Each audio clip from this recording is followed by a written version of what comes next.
Sino po ditong mahilig lumuhod sa Diyos? Mahilig manalangin? Alam niyo po ba yan ang una? Kumbaga sa bago po mag-uminit ang sasakyan at patakbuhin ang sasakyan, we need to start our move in prayer. Taas mo ang kamay, lagi nananalangin. Yon.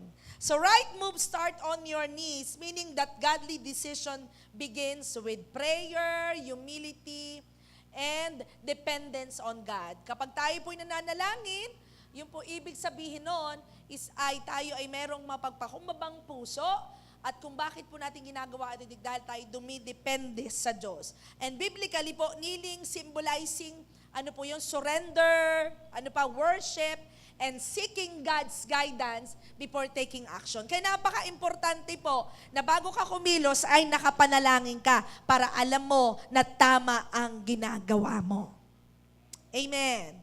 At dahil Mother's Day ngayon, we will talk about the life of Hannah. Sino pong may kilala kay Hannah? Siya po'y isang ina. Dahil ngayon po'y Mother's Day, pag-usapan natin si Hannah at si Anna. Okay? Dahil Mother's Day po ngayon, pag-uusapan po natin si Hannah. Si Hannah po ay, bago naging Samuel, she prayed. Bago po siya nagkaroon ng Samuel, ay siya ay nananalangin. Sa likod po ng maraming pinagdaanan ni Hannah, grabe po yung pananalangin niyang ginawa para sa Panginoon. Dahil grabe po yung battle niya bago siya umaksyon sa kung anong gustong ipagawa ng Panginoon. So, si Hannah po, bago naging propeta si Samuel, naging matinding warrior, na prayer warrior po si Hannah, bago naging Samuel. Sino po dito may prayer warrior siya? Yung may nananalangin sa kanya. Ang sarap po, no? So sa Bible po, ang daming prayer warrior, bukod kay Hannah, na maging Samuel, si Timothy po, bago po siya naging Timothy ni Paul, meron pong Luis and Eunice, okay? May Luis at Eunice, lola ni Timothy, na lagi nananalangin sa kanya. Alam niyo po, natatandaan ko, kung bakit tayo naboborn again, merong nananalangin sa atin. Alam ko po, may nanalangin nanay o sino man sa atin na nagpray para tayo'y makakilala sa Panginoon. Amen? Behind po ng meron tayo ngayon kung bakit nakilala natin si Jesus, kung bakit tayo nagkaroon ng right moves, merong pong nanalangin sa atin. So, if we want right moves in life, we must start on our knees. Kung gusto po nating magkaroon tayo ng tamang kilos sa ating buhay, simulan daw po nating lumuhod. Sabihin mo nga sa katabi mo, tuhudin mo. Kapag may kagalit ka, tuhudin mo. Ayan. Kapag may problema ka, may dinadaanan ka, tuhurin mo. Ibig sabihin, ipanalangin mo. Amen. At napaka-importante po, bago kumilos tayo sa lahat ng ating gagawin, ang first engine, pagpapainit ng ating kilos na gagawin natin araw-araw, ang simula dapat ay nanalangin. Kaya po maraming Kristiyano, bihira pong makaranas ng anumang battle o rattle sa buhay kapag nauna ang panalangin. So, bating mong basahin ang kwento ni Hannah. Alam niyo po, ganda ng kwento ni Hannah. Ito po ay matatagpuan sa 1 Samuel chapter 1, verses 1 to 25. Medyo mahaba, pero gusto ko pong basahin para po maintindihan natin ang kwento, no? May isang lalaki mula sa angkan ni Zup na ang pangalan ay Elkanah. Nakatira po siya sa Rama, sa maburol na lupain ng Ephraim. Anak siya ni Jeroham na anak ni Eleho. Si Eleho ay anak naman ni Toho na anak ni Zup na mula sa lahi ni Ephraim. Si Elkanah ay may 2 asawa. Huh? Grabe si Elkanah. May 2 asawa. Sila ay sina Ana at Penena. May mga anak si Penena, ngunit si Ana ay wala. 3 and 4. Taon-taon, pumupunta si Elkanah sa Silo upang sumamba at maghandog sa Panginoon ng mga hukbo. Ang 2 lalaking anak ni Eli na si Hofni at Pinehas ang mga pari ng Panginoon doon sa Silo. Sa tuwing maghahandog si Elkanah, hinahati niya ang ibang bahagi ng kanyang handog para kay Penena at sa kanyang mga anak nito.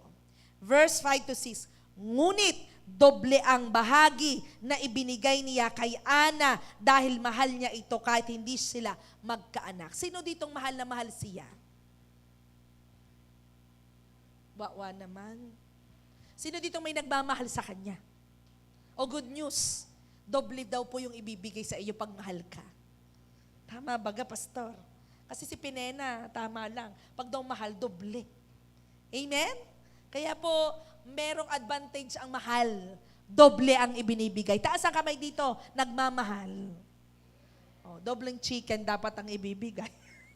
Okay. Okay. Pag daw mahal, doble. Kasi si Pinena, binigyan lang. Hati pa sila nino. Kahati yung anak. Pero pag ikaw ay mahal, doble ang ibinibigay. Kaya po pala, doble-doble ang biyaya sa atin. Bakit mahal na mahal tayo ng Diyos? Amen? Bakit po? Dahil siya po ay baog. Ginawang baog ng Panginoon si Ana. Dahil ginawa siyang baog ng Panginoon, palagi siyang iniinis. Uso na po pala ang bully nun.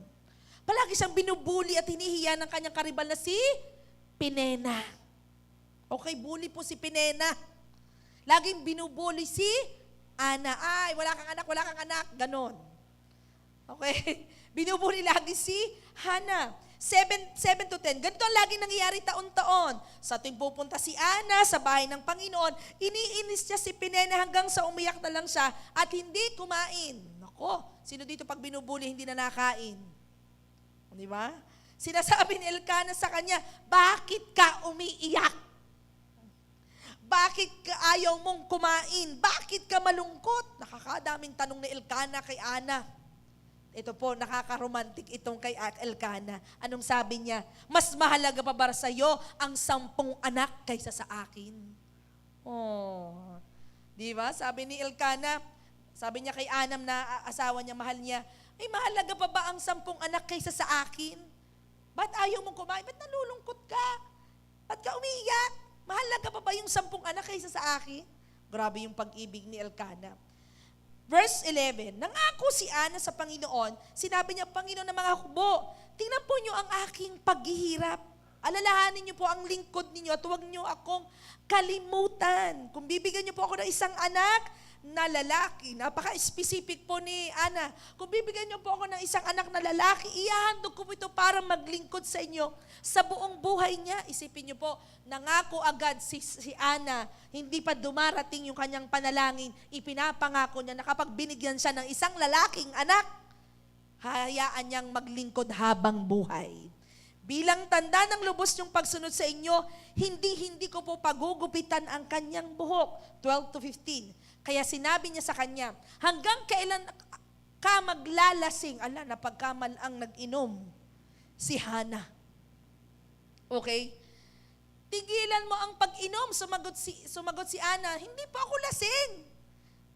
Nung time pong yun, nagpe-pray si Ana, binuhos niya po ang kanya pong sarili sa pananalangin para magkaroon siya ng pagdinig sa kanya pong panalangin. Hindi po ako nainom ng kahit anong klase ng inumin. Ibinuhos ko lang po sa Panginoon ang paghihirap ng aking nararamdaman. Sino po dito dumating sa punto ng buhay niya kapag nagpe-pray siya, talagang buhos na buhos?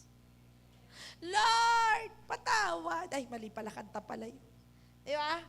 Talagang buhos na buhos po si Ana, ikaw ba namang bulihin? Ikaw ba naman yung dinadaan ng walang anak? 16 to 18, huwag niyong isiping masama akong babae. Nanalangin po ako rin dahil labis ang aking kalungkutan. At sinabi po ni Eli sa kanya, sige, umuwi kang mapayapa. Sana ipagkaloob ng Diyos ng Israel ang hinihiling mo sa kanya. Sumagot si Ana, salamat po sa kabutihan niyo sa akin.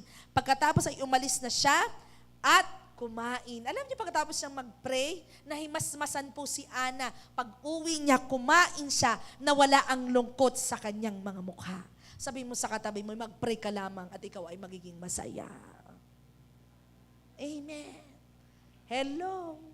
Amen. Alam niyo na kung bakit malungkutin ng tao, hindi nagpe-pray. Tingnan mo yung katabi mo, mukha bang malungkutin? Ayan ay kuwan. Kailangan nagpe-pray. Okay? Kasi si Ana, nanalangin lang. Naging masaya na ang mukha. Hello? 19 to 20. Kinabukasan, bumangon si Elkana at ang kanyang pamilya at sila'y sumamba sa Panginoon. Pagkatapos ay umuwi sila ng bahay, sinipingan ni Elkana si Ana at sinagot ng Panginoon ang panalangin ni Ana na bigyan siya ng anak. Wow. Sabihin natin, wow. Bakit po? Kanina doon sabi verse, baog si Ana. Amazing yun, ha? Baog si Ana. Pero nung napuspos, binuhos ang kanyang kalungkutan sa pananalangin. Sa halip na ma-depress si Ana, nanalangin. Sa halip na malungkot si Ana, nanalangin. Yung kalungkutan niya, nanalangin siya. Alam niyo po, dumating ang panahon, nagbuntis at nanganak ng isang lalaki. Napaka-specific kasi ni Ana sa prayer niya. Lord, bigyan mo ko ng isang lalaki. At ibinigay ng Diyos. Pinangalanan itong Samuel dahil sinabi niyang hiningi ko to sa Panginoon. The Lord bless His word. Ang ganda po ng kwentong ito, no? Ang kwentong ito ay nagpapakita ng mabuting ina. Mapanalangining na ina. Amen. Si Ana po ay dumating sa punto at pagkakataong matindi ang dinaanan niya. Pero alam niyo po, sa kabila ng kanya pong problema at lungkot at bully na ginagawa po sa kanya, hindi po siya nagkaroon ng matinding maling move. Kung tutuusin po kung siya po ay taong hindi malapit at papanalanginin, baka po iniligwak niya si Penina. Tama po. Tama po. Dahil si Ana ang mahal na mahal eh. Pero alam niyo po, ibang-iba po ang kilos ni Hana dahil marunong siyang manalangin. Ang una niyang ginawa, kaysa siya po ay magmaktol, kaysa siya po ay may gawin kay Penina, ang ginawa niya ay nanalangin. Importante po sa right move ang prayer.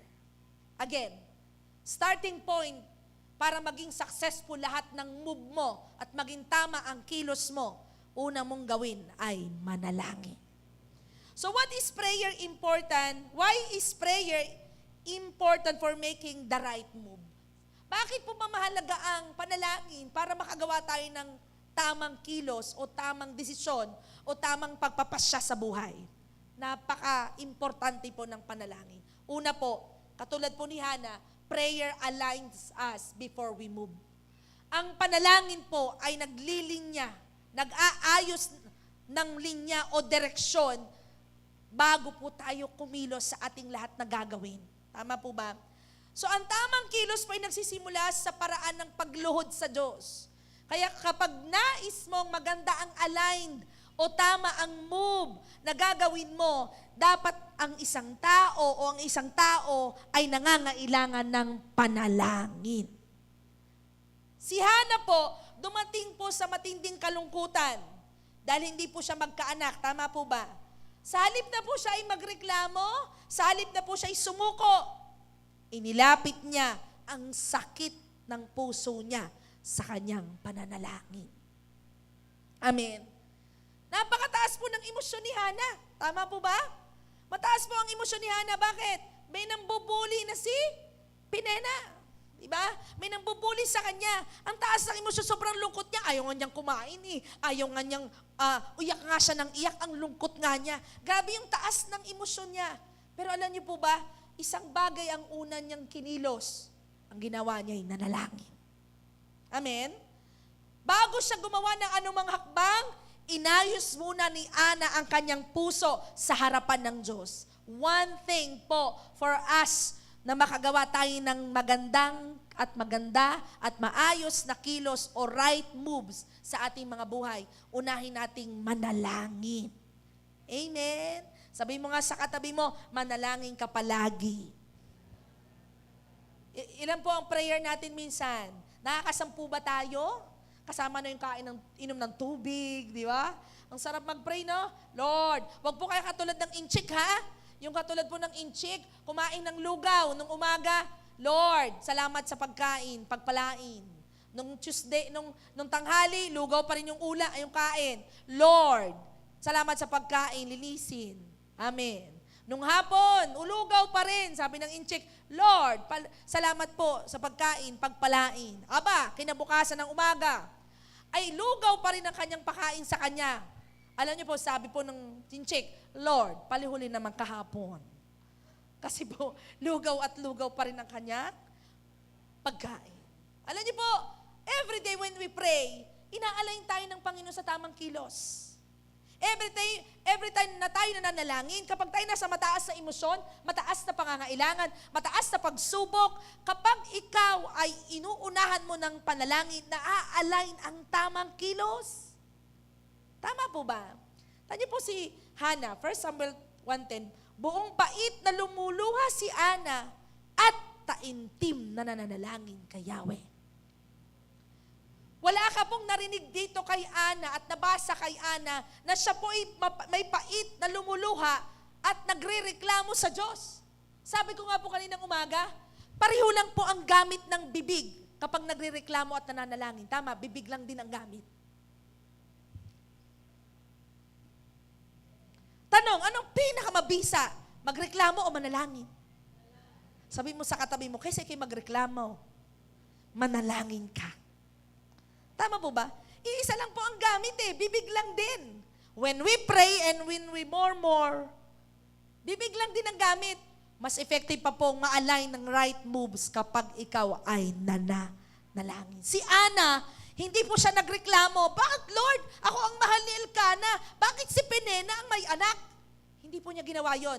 May lungkot siya, hindi siya umiiyak, hindi siya kumakain, pero may isang move na hindi nagawa ni Penena, ang ginawa ni Ana, nanalangin sa Diyos. 1 Samuel 1:15, sumagot si Ana. Sabi niya, hindi po ako lasing. Hindi po ako nakainom ng kahit anong klase ng inumin. Ibinubuhos ko lang po sa Panginoon ang paghihirap na aking nararamdaman.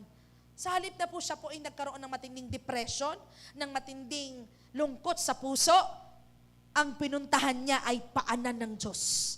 Ang una niyang ginawa ay ang manalangin sa Diyos. Alam niyo po, ang mga nanay po, katulad ni Hannah, na mapanalinginin, sabi po doon, makikita po natin na inuuna ni Hannah ang panalangin bago siya kumilos o magdesisyon. Kaya po yung mga nanay, sino po dito mga nanay, di ba? Ang mga nanay, grabe po yung manalangin. Tama. Tama gaho. Lord, ako na lang ang magkasakit. Buti na lang, hindi ko binibigay sa inyo. Wag na po ang aking anak. Di ba? Tama po ba? Ang mga nanay talagang grabe po mag-pray. Parang wala yata dito sa hapon. Hello?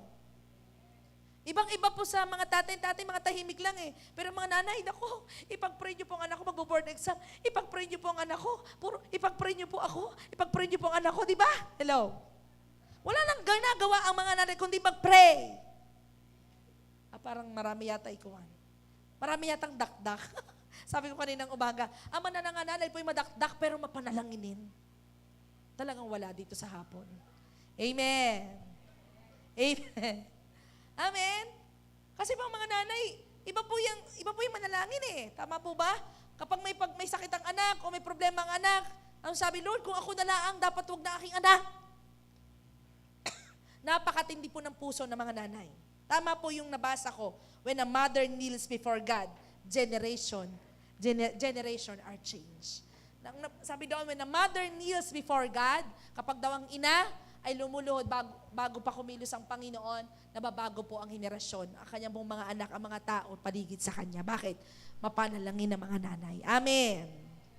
Palakpakan po natin ng Panginoon, yung mga nanay na mapanalangin. Si Hannah po, ina na mapanalanginin. Naging ina dahil mapanalanginin.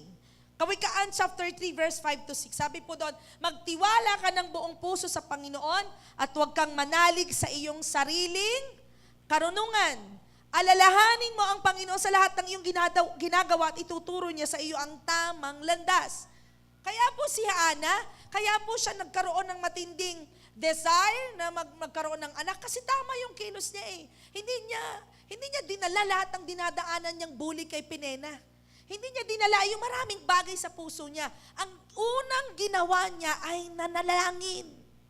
Alam niyo po, kapag naroon ka sa sitwasyong mahirap, na parang naroon ka na sa peak ng buhay mo katulad ni Ana, wala kang ibang unang gagawin para makakilos ka ng tama at makapagdesisyon ng tama. Walang iba ang posisyon ng pananalangin. Prayer keeps us from moving ahead of God. Ulitin ko po. Prayer keeps us from moving ahead of God. Kaya napaka-importante po ng panalangin. Pag wala kang panalangin, hindi mo makikita na kumikilos ang Diyos doon sa unahan mo, doon sa ginagawa mo, at sa sitwasyon mo. But when you pray, alam mong may ginagawa ang Diyos. Amen? Amen po ba? Sabi po nung iba, wala naman akong talento kaya walang nangyayari. Okay? Pero hindi dahil doon Minsan po kung bakit walang nangyayari, because we lack prayer. Hello? Imposible po yung kay Hana, baog. Baog po si Hana. Imposible yon. Pero alam niyo po, some mistakes happen not because we lack talent, but we lack prayer. Kaya po si Hana, hindi nagkaroon ng depression, hindi nagkaroon ng matinding vengeance kay Penina. Isipin niyo po, binubuli siya, pero wala siyang vengeance ang ginawa. Ang ginawa niya, lumuhod sa Panginoon. Lord, bigyan mo naman po ako ng anak nang hindi na ako bulihin ni Penina. Ikaw kaya, mananalangin ka pa ba kapag alam mong baog ka? Alam mong wala na. Hello? Pero grabe po si Ana, no? Nung napuspos at binuhusan ng kapangyarihan ng Diyos, bumukas sa bibig niya, Lord, bigyan mo ako ng isang anak, isang lalaking anak. Napaka-specific pa. I don't know your situation, but isang bagay ang alam ko, ia-align ka ng Diyos sa tamang kilos kapag marunong kang manalangin. Amen. So wrong moves happen when we move without God. Ulitin ko po, ang maling kilos ay nangyayari kapag kumikilos tayo na wala ang Diyos. Kaya una po natin gagawin para maging tama ang isip natin, tama ang puso natin, tama ang desisyon natin, hindi puro emosyon, hindi sa taas ng emosyon, ang gawin po natin, matuto tayong manalangin, dahil pag may panalangin, may Diyos. Alam niyo po ang wrong moves nangyayari kapag wala si Lord. Pumalakpak po yung alam niya, kumikilos siya, kasama niya si Lord. Amen. Si Hana po, yun ang ginawa niya. Kung tutusin po, may karapatan si Hana na bulihin din si Penina. Hindi naman ikaw ang mahal. Ako naman. Tama ba? Maaaring sinasabi ni Penina, wala ka namang anak. Ganon. Na-imagine ho nyo yung bulihan nila? Hindi naman pumatol si Hana Ano pong ginawa niya? Ang pagpatol na ginawa niya, nanalangin siya sa Diyos. Lord, bigyan mo ko ng isang lalaking anak. Doon siya nanalangin. Tamang move ang ginawa ni Ana. Sino pong gusto ditong tumama ang move niya kapag may mga ganong sitwasyon ng buhay? I don't know kung hindi ka man katulad ni Ana ang sitwasyon, pero gusto sabihin ng Diyos sa iyo, napakasarap kumilos ng Diyos kapag nananalangin ka. Amen. So ang panalangin ang nag-aayos ng ating kalooban upang itugma sa kalooban ng Diyos. Ulitin ko po, yung prayer natin, nag-aayos po ito ng kalooban natin para maging tugma sa kalooban ng Diyos. Kasi nga may mga bagay tayong gusto tayo. Sabi nga ni Revilla, may mga bagay na gusto nating sarili nating lakas, yung ating kilos. Pero kapag tayo po ay nananalangin, inaayos ng Diyos yung kalooban na tutugma sa kalooban niya. Tingnan niyo po, sinabihan na po si Ana na hindi siya magkakaanak. Pero because humiling siya sa Diyos, nanalangin sa Diyos, itinugma ng Diyos ang kalooban dahil kita niya yung desire. I want you to know, kapag ikaw yung inaka-align ng iyong ginagawa sa magitan ng panalangin, yung imposible magiging posible. Amen? Yung imposible ay magiging posible. Bakit? Baog nga po. Baog nga. Pero nagkaanak. Bakit? Inalign ni Ana ang kanyang tamang galaw sa magitan ng panalangin. Maniwala po kayo sa akin. Kapag ang isang tao ay tinatama ang galaw sa magitan ng prayer, all the impossible will be possible. Palakpakan po natin ang Panginoon. Ano pa pong pangalawa? Why is praying important for making the right moves? Prayer gives wisdom for difficult decision. Grabe po yung desisyon ni Ana. Wala na nga siyang anak, baog pa, nanalangin pa. At alam niyo po ba yung prayer niya nung binasa ko? Lord, bigyan mo ako ng isang anak at kapag ako'y binigyan mo ng isang anak, anong sabi? iaalay ko't ihahandog ko sa iyo at siya po ay maglilingkod na habang buhay sa simbahan. Aba. Hello. Grabe yung wisdom na ibinigay ni Lord kay Hannah. Bakit po? Kapag marunong kang manalangin, gives you wisdom for any difficult decision. Kaya minsan po may mga taong mali po ang kilos, mali ang lahat ng bagay kasi walang kaalaman galing sa Diyos. Kaya yung lahat ng desisyon sa dulo, lahat mali. Parang wala yata dito. Sino mong pinagdaanan na yung ganon? Yung bang, hindi ka kasi nag-pray. At ang sabi mo, ay naku, dapat nag-pray muna ako kung tama, baga. Sinagot ko agad. Di ba? Sinagot ko agad. Di ba? Bakit kasi ako'y umarangkada na, agad di muna ako nagtanong sa Diyos. Alam niyo po si Ana, kapag nananalangin siya, binibigyan siya ng Diyos ng tamang pangunawa. Sa totoo lamang po, yung manalangin si Ana na siya'y baog, grabe yun hindi ko ma-imagine. Yung ipagpilitin niyang, bigyan mo ako ng isang anak. Hindi lang masabing, baog ka nga. Hindi, bigyan mo ako, Lord. Grabe. Grabe yung wisdom. Grabe po yung wisdom na binigay ng Panginoon sa napaka-difficult decision. At isipin niyo po doon sa desisyon ni Ana na ihandog si Samuel, basta biglang siya ng anak, parang wala lang din.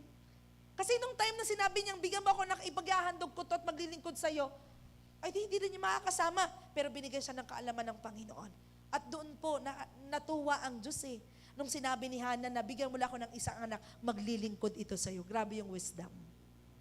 Hello. Hello. Kaya pag ikaw nananalangin, ganito ang gawin mo, Lord, ibigay mo sa akin ito. At pag binigay mo sa akin ito, maglilingkod ako sa'yo. Di ba? Pero marami naman nag-pray ng gayon, hindi naman nagtuloy. Ano? Lord, bigyan mo lang ako nito. Abay, nasaan na, ati? Wala na. Naibigay na hanggang hindi pa naiibigay. Sabi mo sa katabi mo, asan na? Okay? Nang sanagutin po ng Diyos sa kanyang panalangin, tinupad ni Hannah ang kanyang pangako na ialay si Samuel sa Panginoon. 1 Samuel 1:11, nangako siya ng ganito, Yahweh, Diyos na makapangyarihan sa lahat, tingnan niyo po ang mabuti ang mapait na kalagay ng inyong lingkod. Talaga, alam niyo po ba, doon sa prayer niya, sinabi niya talaga. Sinabi talaga niya nararamdaman. Sino po dito pag nagpe-pray siya, lahat ng kanyang mga nararamdaman ay sinasabi sa Diyos? Lord, ako na may arting-arti, wala naman talagang korti. Alam po, ako'y nahihirapan na. Kaya ako lang po'y ganito. Ako po ba'y nagpe-pray na 10 taon na hanggang ngayon hindi pa nadating? Ganun po yung kalagayan na meron si Ana. Sabi niya, alalahanin niyo po ako, huwag akong pabayaan. Kung ipagkakaloobon niyo sa lingkod na bigyan ako ng isang lalaki, ipinapangako ko po na ihandog ko siya sa inyo habang buhay siyang nakalaan sa inyo. Hindi ko po ipapapuputol ang kanyang buhok. Grabe yung desisyon.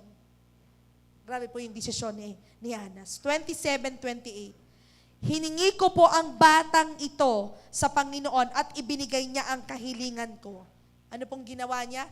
Kaya ngayon, ihahandog po siya sa Panginoon. Maglilingkod po ang batang ito sa Panginoon sa buong buhay niya pagkatapos ay sumamba sila sa Panginoon. Grabe po yung desire ni Ana pagkatapos siyang dinggin ng Panginoon. After do sa pagiging barren, yung wisdom na ibinigay ng Panginoon. Alam niyo po, pag tayo po'y nananalangin, ibang klaseng kaalaman at karunungan ng kayang ibigay ng Diyos para sa mga maling move, para sa tamang move na pwede nating magawa. Amen? Marami po ngayon sa mundo'y hindi nag-o-offer ng pangit. Lahat magaganda. Saka lang yan gagawing pangit kapag ikaw ay nasilo na. Anong tawag doon na? Nahook na. Ano pang Tagalog doon? Ano na? Naakit ka o nakuha ka na. Hindi yan magbibigay si Satanas ng pangit. Lahat magaganda sa huli pa lang. Amen? But if you have prayer, yung iyong move ay may panalangin, God will give you the discernment kung ito'y makakabuti at hindi. Amen? Kaya mahalaga po ang prayer. Bago ka kumilos, bago ka magdesisyon, merong panalangin. At ganun po ang ginawa ni Hannah. Push po siya.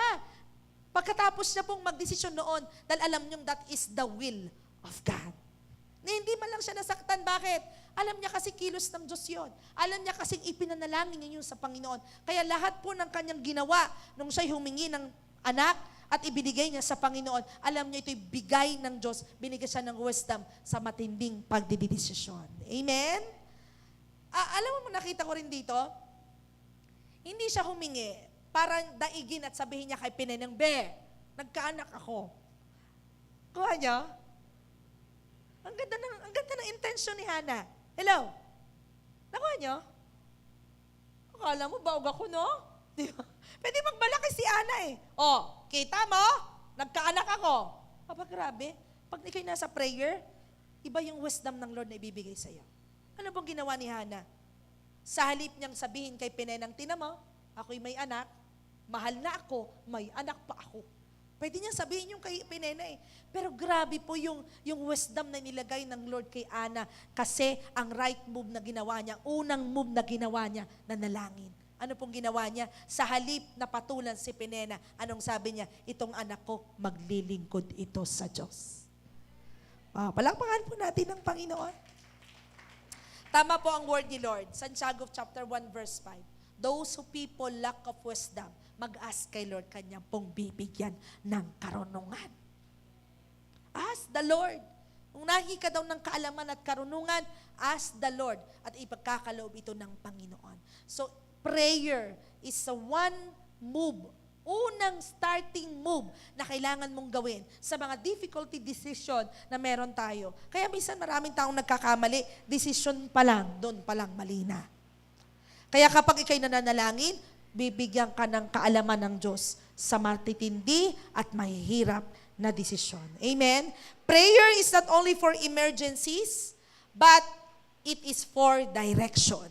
Kaya po kapag ang tao'y mapanalanginin, ang kilos niya, tamang direksyon ang matatanggap niya sa Panginoon. Hindi pang emergency lang po. Hindi, sabi ko nga doon sa isa pong teaching ko, hindi ito, anong word ito? Hindi ito parang slave's prayer. Nung bakit ka magpe-pray kasi ikaw ay alipin ng Diyos para manalangin. Pero it is a privilege to pray. Bakit? Pag ikaw ay nananalangin, bibigyan ka ng tamang direksyon, tamang desisyon ng ating Panginoon. Di ba mga nanay, mahirap kayang magdesisyon sa mga nanay. Tama po. Aba, di ba? Kalimitan sabihin po ng mga nanay, kaya bida po ngayon ng mga nanay kasi Mother's Day. Sa June, bida ang mga latatay, okay?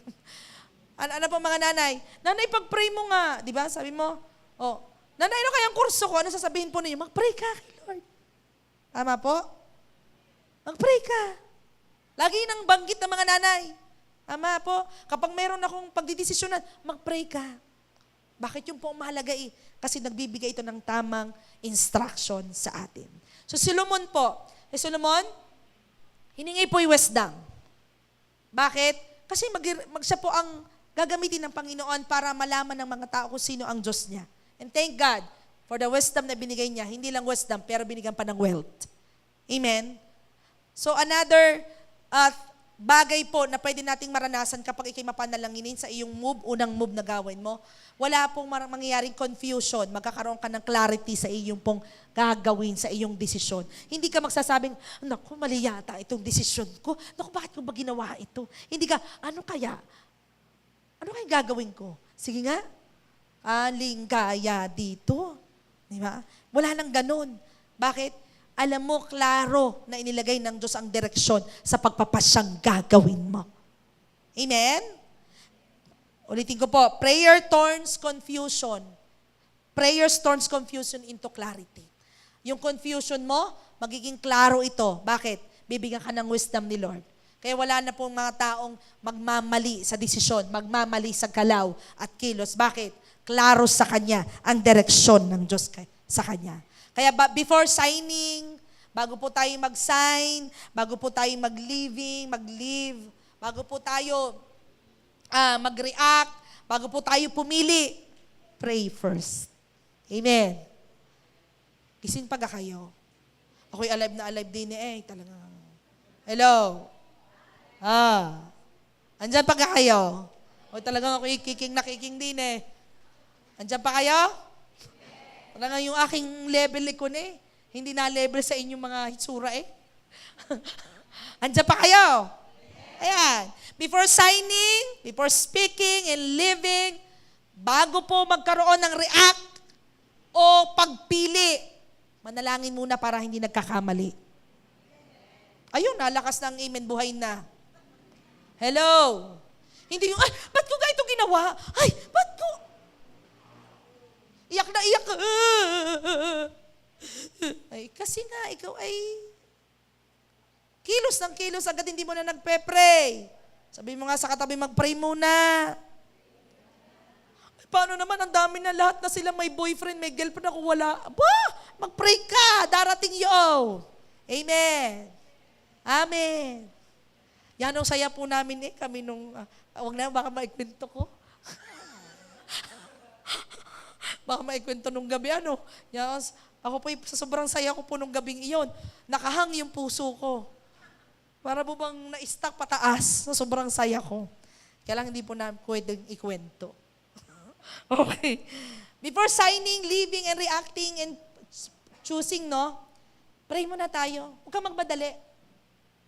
Si Hannah po, nanalangin lang na nanalangin. At kumilos, binigyan ng wisdom ni Lord. Amen? So ang taong nananalangin ay mas malinaw, mag-isip, at mas maingat magpasya. Ulitin ko po. Ang taong nananalangin ay may mas malinaw na mag-isip at mas maingat magpasya. Ulitin ko po. Hindi po birong dinaanan ni Hannah, malungkot siya at laging umiiyak. So mataas ang emosyon ni Hannah. Pero because of that emotion, because of that sadness, sa halip na siya po ay magkaroon ng matinding depression sa puso, wala siyang ibang desisyong ginawa agad. Lalayasan na kita, Elkana. Hindi naman kita mabigyan ng anak, ako'y baog.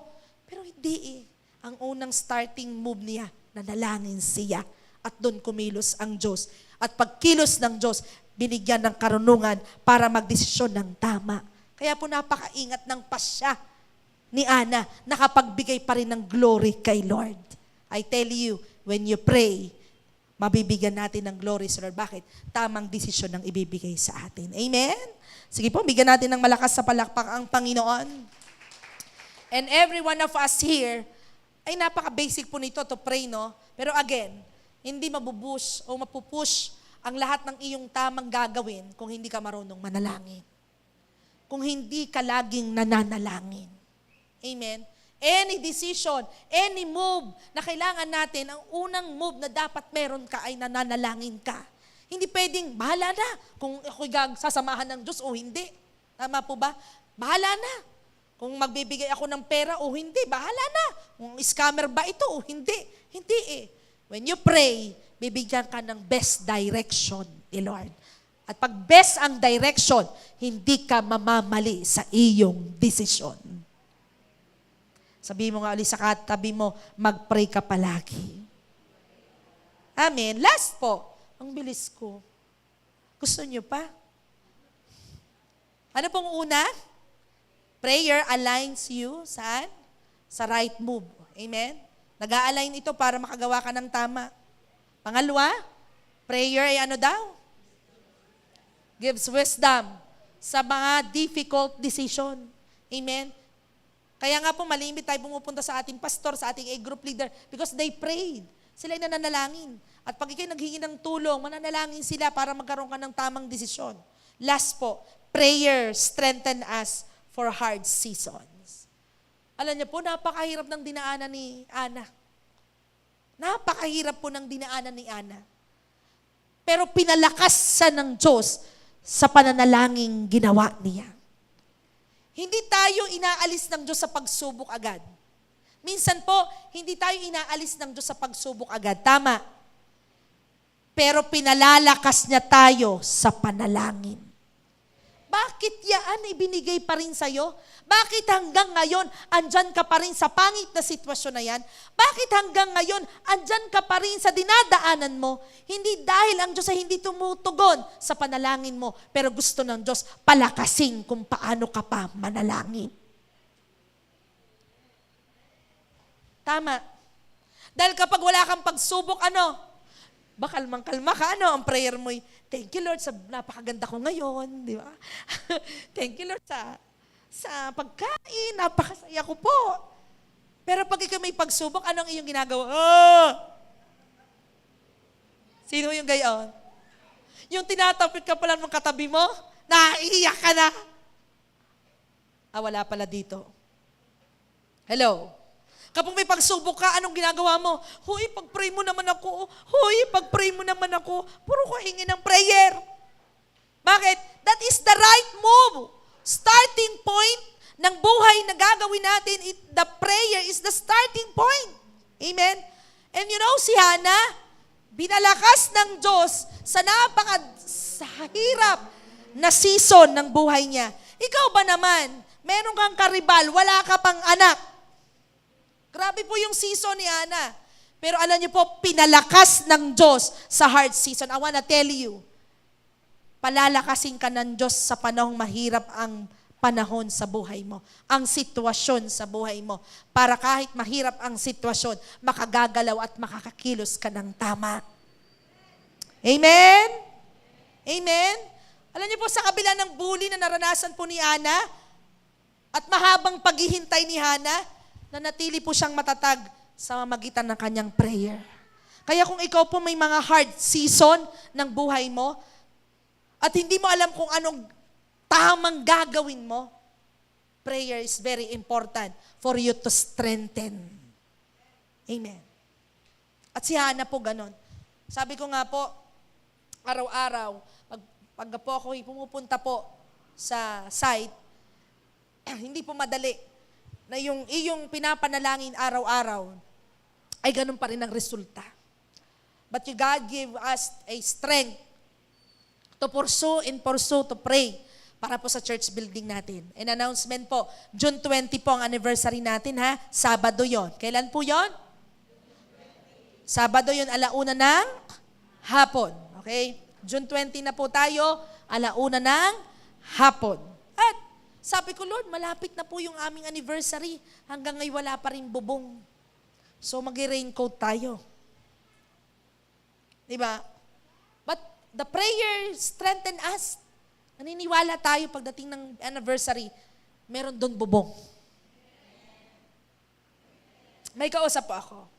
Hindi tayo inaalis ng Diyos sa pagsubok agad, pero pinalalakas tayo sa ating pananalangin. Kaya kung ikay nananalangin, I tell you, yung hard season na meron ka, ay magiging maganda at maganda ang kilos at tama ang kilos na magagawa mo. Wala pa po akong nakitang taong hindi nananalangin na nagiging maganda ang kanya pong move. Kalimitan po sa mga taong hindi nananalangin tapos may hard season, ano pong ginagawa? Kinikitilang buhay. Ano pa? Ano pa? Nagkukulong. Ano pa? Ako rin ang nasagot. Ano pa? Malungkutin. Tignan mo yung katabi mo. Pag yung malungkutin, hindi yan nanalangin. Hello? Tama po ba? Kapag may hard season, maniwala kayo sa akin, bibigay ka. Tama po ba? Bibigay ka. Alam mo, tawang-tawa ka, pero ang totoo, ang dami mong pagsubok. Amen? Pag-uwi mo ng bahay, kakalimbang lahat. Pati pusang walang kinalaman, tabay! Sa galit. Bakit? Yung hard season, wala kang mapagdaanan. Ako po, kaya po ako'y masayahin ako. I always cry in the presence of God. I always pray. Umiyak ako lagi. Medyo pangit ako pag ako'y nasa presence ni Lord. Pero pagkatapos, ang ganda-ganda ko na. Tamo? Buti lang pag pinag-uusapan yung maganda, kailan natutuwa kayo, nagigising kayo. Kasi katotohanan yung sinasabi ng Diyos. Diba? Importante yun eh. Kahit minsan wala na ako sa hitsurang, kahit di ko na alam kung anong hitsura ko pag nagpe-pray ako, okay lamang. Bakit? Pagkatapos na maganda na ako. Bakit? Yung strength ng Lord when you pray, iba po sa hard season. Amen? Kaya minsan, inaalaw ng Diyos yung hard season sa buhay natin. Tama. Laging gusto mong paalis yung hard season. Hindi ka naman nagpe-pray. Kaya nga, ayaw ng Diyos, minsan, hindi okay. Ayaw naman Diyos na nahirapan ka eh. Pero bakit inaalaw ng Diyos yung hard season? Kasi yung way mo parang doon lumalim ang prayer. Tama po.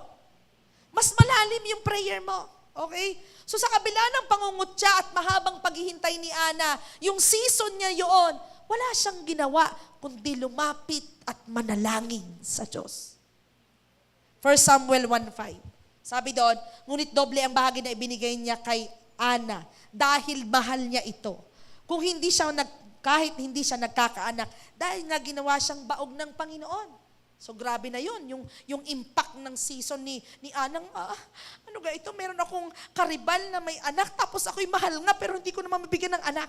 Grabe yung season ng hardship ni Ana. Ano pa yung verse 6? At dahil ginawa siyang baog ng Panginoon, palagi pa siyang iniinis at hinihiya ng kanyang karibal na si Penina.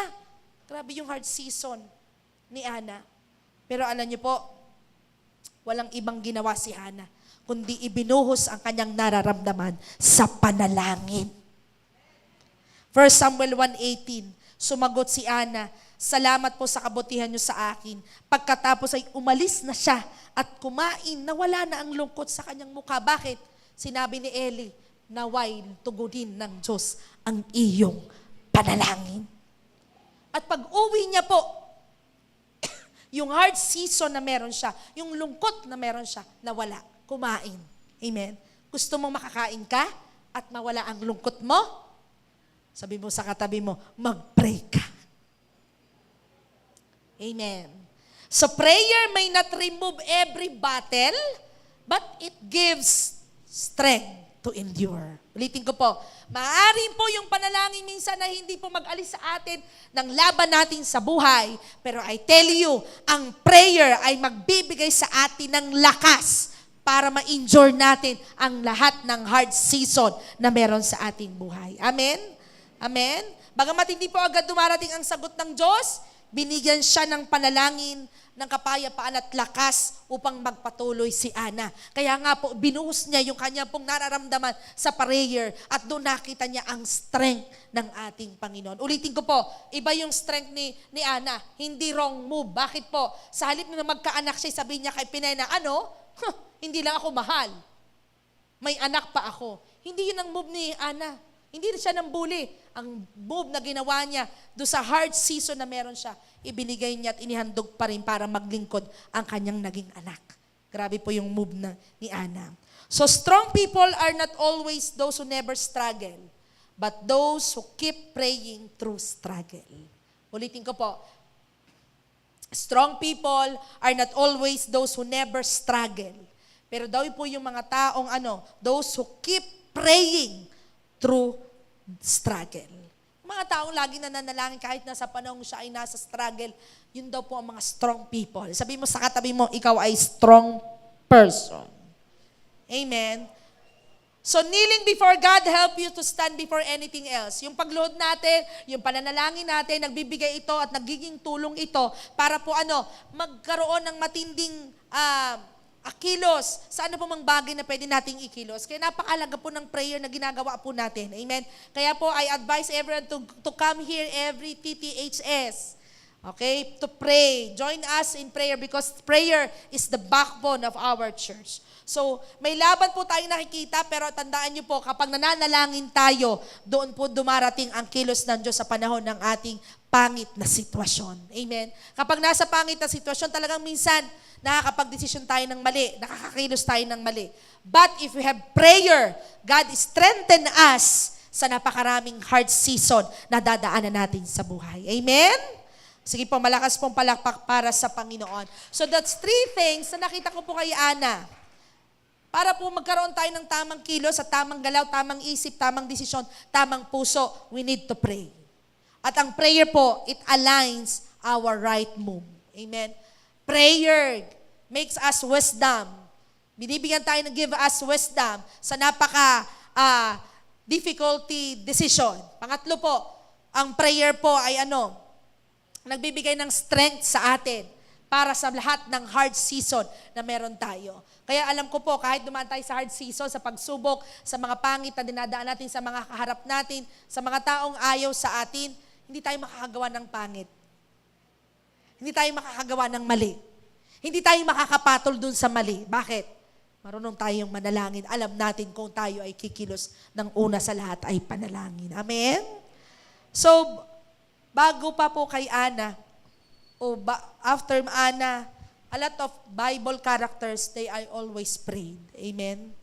At one thing po, before I end, I have the story, no?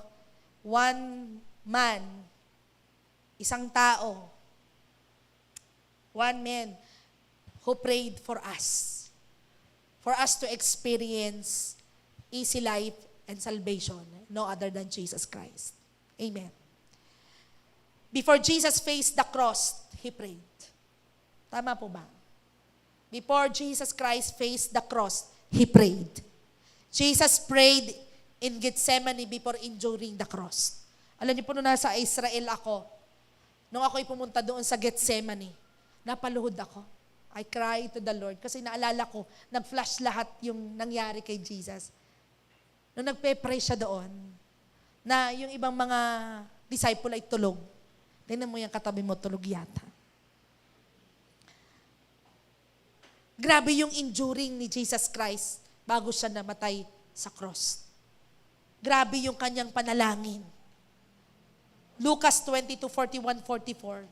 Ito po yung kwentong iniwan niya ang mga alagad niya at lumayo ng kaunti. Pagkatapos lumuhod siya at nanalangin, Ama, kung maaari ilayo niyo po sa akin ang mga paghihirap na darating, ngunit kalooban mo ang masunod, hindi kalooban. Ngunit hindi ang kalooban ko ang masunod, kundi ang kalooban niyo. Nagpakita sa kanyang isang anghel na nasa langit at pinalakas siya. Dahil sa paghihirap ng kanyang kalooban, lalo siyang nanalangin ng taimtim. At alam niyo po, lumabas sa pawis niya ay mukhang dugo na tumutulo sa lupa. Grabe po. Jesus Christ also prayed for us. Amen. Gusto niya rin, yung gusto niya ang mangyari na siya'y huwag maipako sa cross. Pero sa huli, sa hard season na meron siya, anong sabi niya? Let your will be done. Bakit yun? Kasi punong-puno ng prayers si Jesus. Yung hard season niya, yung decision making na gagawin niya, yung dadaanan niya, daig pa yung naranasan ni Ana. Pero alam niyo sa huli, nung siya'y nanalangin, Lord, let your will be done. Lahat po na nagtagumpay sa Biblia ay natuto at marunong at magaling manalangin. Lahat ng nagtagumpay at naging mabuti sa paningin ng Diyos, they are all of them, lahat sila po ay nananalangin. Amen. Ang taong palaging nananalangin ay nananatiling matatag kahit sa pinakapahirap na panahon. At yung kilos Hesukristo ang una at huling galawang kanya pong ibibigay. Amen. So what is my challenge today? This afternoon, no? Come to God and kneel before Him with everything you are about to do. And even in your hardest situation, manalangin ka. Amen. Amen. Naniniwala ako, hindi ka magkakasala kapag may panalangin ka. Hindi ka mamamali sa desisyon, sa emosyon kapag nananalangin ka. Are you ready to pray? Are you ready to pray? Pastora, lagi ko na itong ginagawa. Pero kailan ka nanalangin? Huling nanalangin kasama ang tuhod, kasama ang iyak, kasama yung pagbuhos ng iyong emosyon nung nananalangin ka. Baka katulad ka rin ng inchik. Lord, palihuling kahapon. Baka katulad ka rin ng inchik. Yung panalangin mo'y hanggang bubong lamang. But this time, first move, for you, lahat ng gagawin mo ay maging tama. First starting move na gagawin mo, you need to pray. Amen. I want you to close your eyes. Hindi ko po sinabing hindi ka nananalangin, pero it is the reminder ng Panginoon. Kung may pagdidesisyonan ka na, kung may pagdidesisyon ka na gagawin, kung may hard decision ka, kung may difficult decision, kung may hard season ka, o hard situation ng buhay mo, Hindi mo kailangang umiyak lang ng umiyak lang. First move, starting move na gagawin mo para maging tama ang kilos mo sa susunod. Ito man ay mahirap na desisyon, mahirap na sitwasyon. Walang iba kundi ang manalangin. Kailan ka huling nanalangin na para kang si Ana, na naroon ka sa hard season, sa difficult decision, yung buhos na buhos ang emosyon mo sa pananalangin. Kailan ang huli mong ginawang panalangin na yung imposible ay magiging posible like Ana? When she prayed, alam niyang baog siya. Pero doon sa prayer niya, ang prayer niya napaka-posibleng magagawin ng Diyos. And that moment, inalign ng Diyos ang magandang kilos at tamang kilos ni Ana. Kailan mong huling ginawa yon? Kailan ka huling nanalangin? Naramdam mo ang buhos ng presensya ng Diyos. Ramdam mo na doon sa hard season na meron ka, magiging magaan ang lahat because you know and you feel His presence for that time.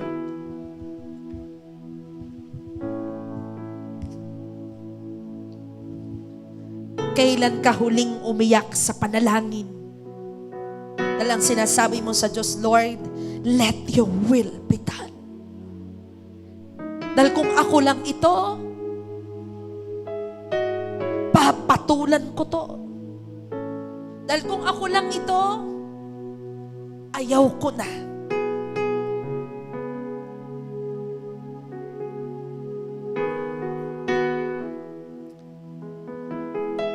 And then because your life today, parang normal na lang sa'yo. Para wala namang hard season na nangyayari. Wala namang difficult decision na pagdidesisyonan.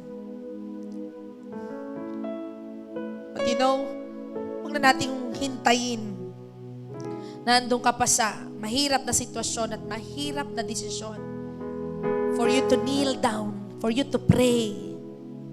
I want you to enjoy na gamitin ang labi at tuhod at kamay para ibuhos ang matinding kilos na tama dyan sa puso mo habang nananalangin ka sa Panginoon. And this time, I want you to stand up. Tumayo ka po. I want you to be ready. I don't know your hard situation, no? Yung hard season na meron ka ngayon. O meron ka mga bagay na pagdidesisyonan. O wala lang, normal lang yung buhay mo. Wala namang pagsubok. Wala namang masyadong mabigat na dinadaanan. Pero kailan mo ginagawa, yung prayer mo bang ginagawa everyday, ay nagpapakonvince kay Lord na gumawa siya ng mga imposible sa iyo, sa Kanya magiging posible. I don't know your situation.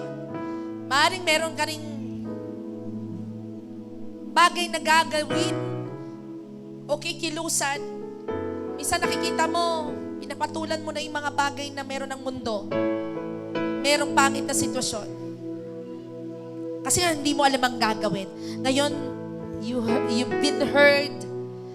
The prayer is the starting point, starting move, para makapag-desisyon ka ng tama, para maging maayos ang iyong direksyon. It's about time na mag-start ka ngayon na manalangin para sa Panginoon. Hindi mo kailangan umawit. Only the music team ang aawit po. Pero ang inaanyayahan kita ngayon, buksan mo ang labi mo.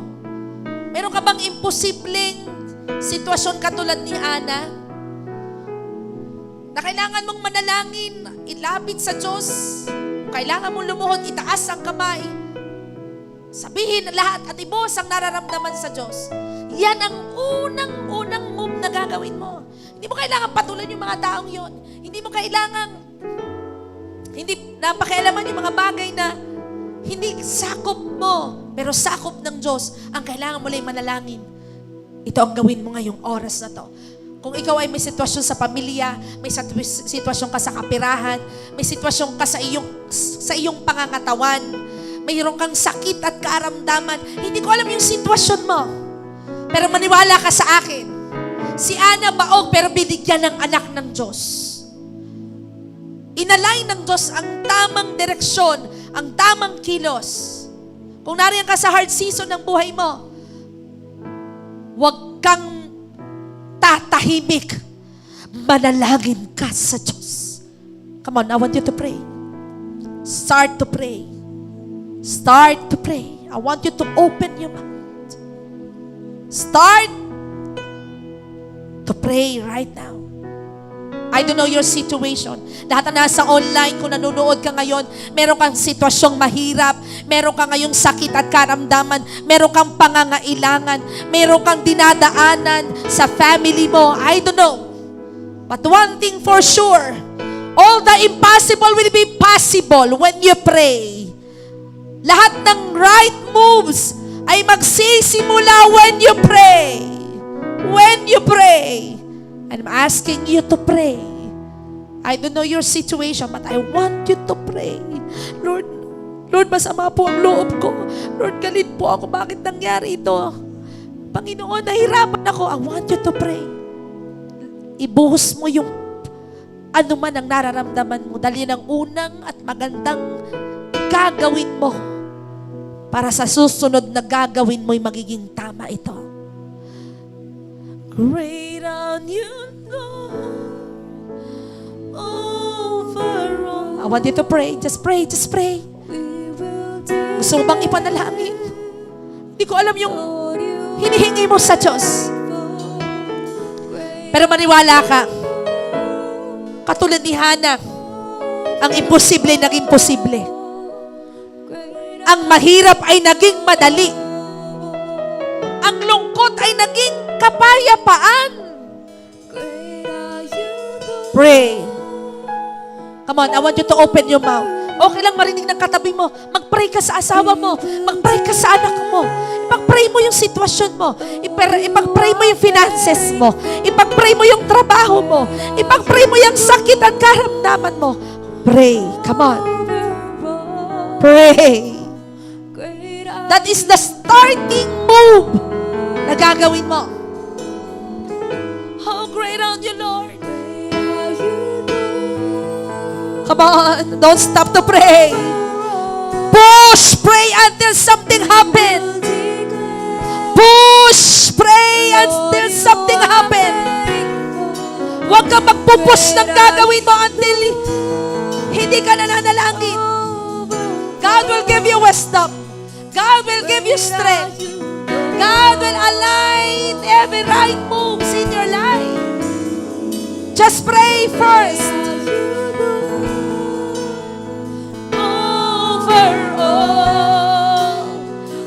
Come on, open your mouth. Pray. All the impossible will be possible. Use your hands. Use your lips and pray. Use your knees. Great are you, Lord. Oh, great are you, Lord. Pray for every hard season that you have. Maniwala ka sa akin. Lahat ng susunod mong hakbang, kapag uuna kang nanalangin, magiging tama lahat. Magiging maayos ang lahat. Oh, great are you, Lord.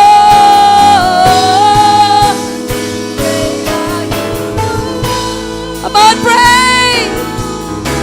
Hindi ko alam yung dinadaanan mo. At hindi ko rin alam kung ano yung pagdidesisyonan mo. Pero when you pray, may gagawin ng Diyos na tamang kilos. Ibibigay ng Diyos ang tamang gagawin mo. Oh, great are you. Overall, we will declare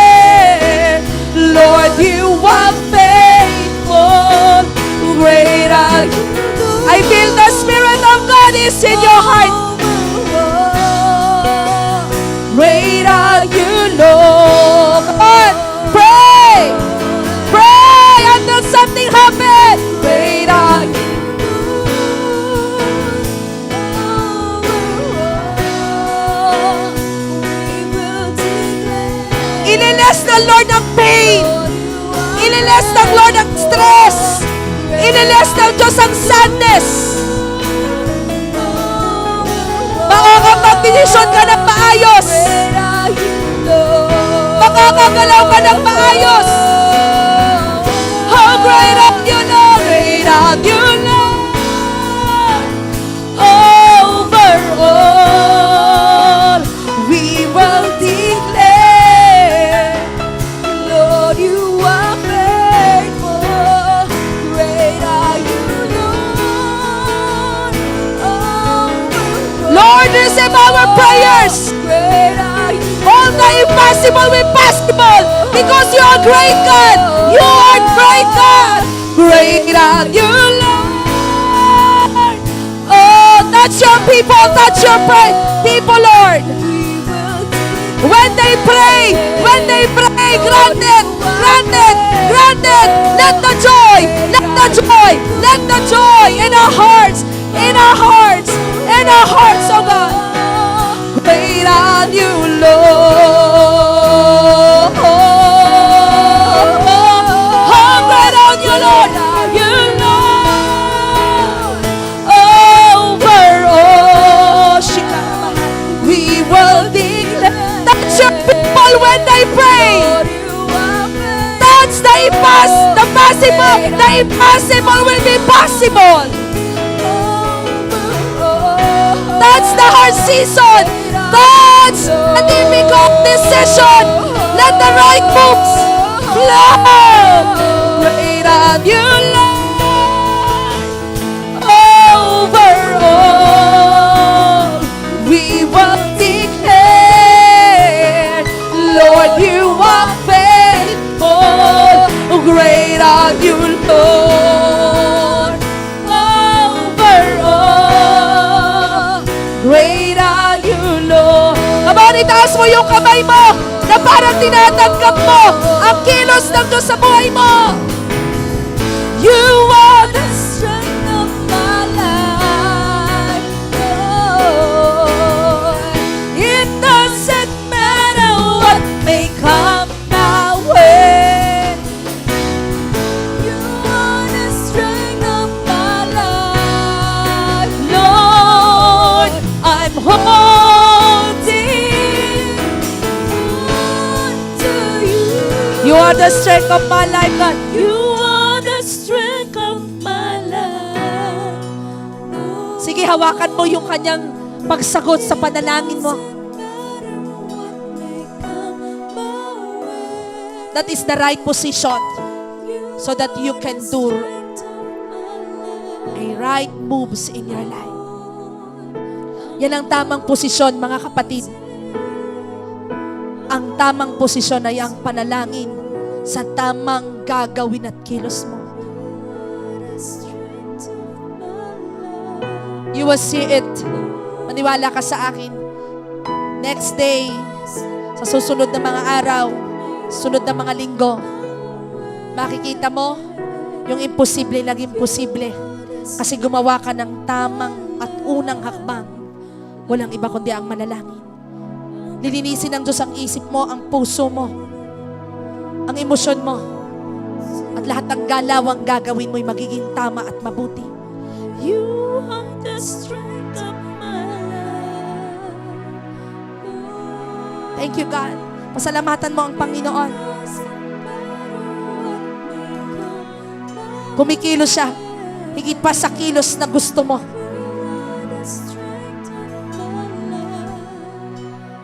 Sige po, itaas mo ang iyong kamay, i-hold mo. Hawakan mo. Ipangako mo kay Lord na hawakan mo at pangahawakan mo. I'm holding, Lord. I'm holding. Ipangako mo kay Lord. I'm holding, Lord. Hawakan mo. Panghawakan mo na meron siyang gagawin.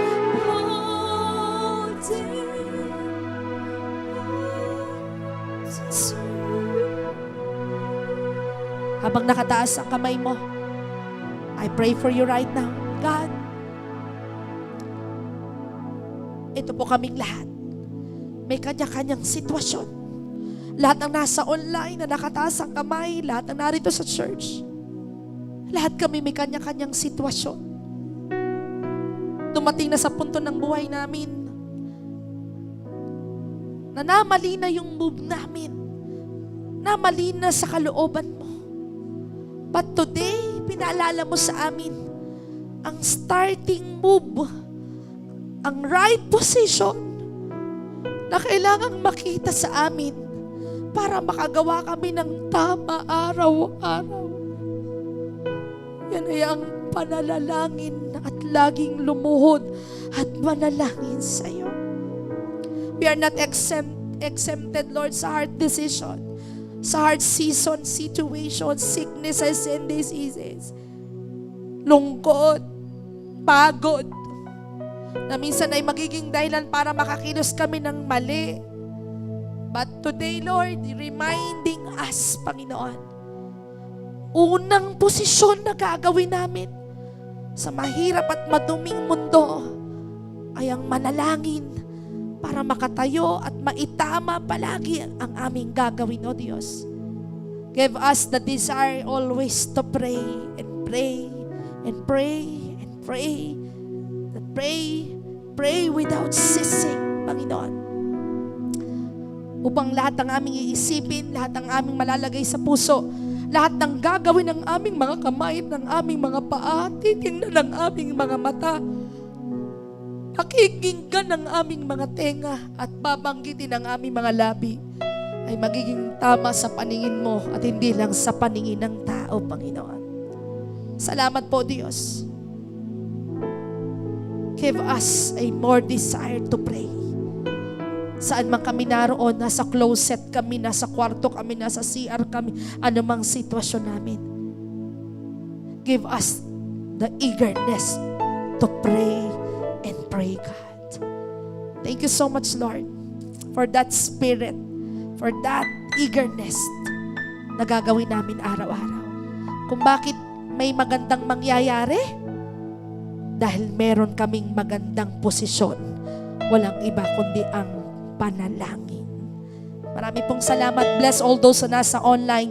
Touch them, Lord. Let your healing. I speak miracle. I speak possible things. I speak the hard season, the difficult decision. Sasamahan mo sila. I speak miracle of God. I speak comfort. I speak courage. Lahat po ng nasa church at sa online. I speak it, oh God. When we pray, something happen. When we pray, something happen, Lord Jesus. Dinideklara po namin ito, Panginoon. Marami pong salamat. Ito po ang aming panalangin at deklarasyon sa pangalan ni Jesus. Amen. Malakas pong palakpak para sa Panginoon.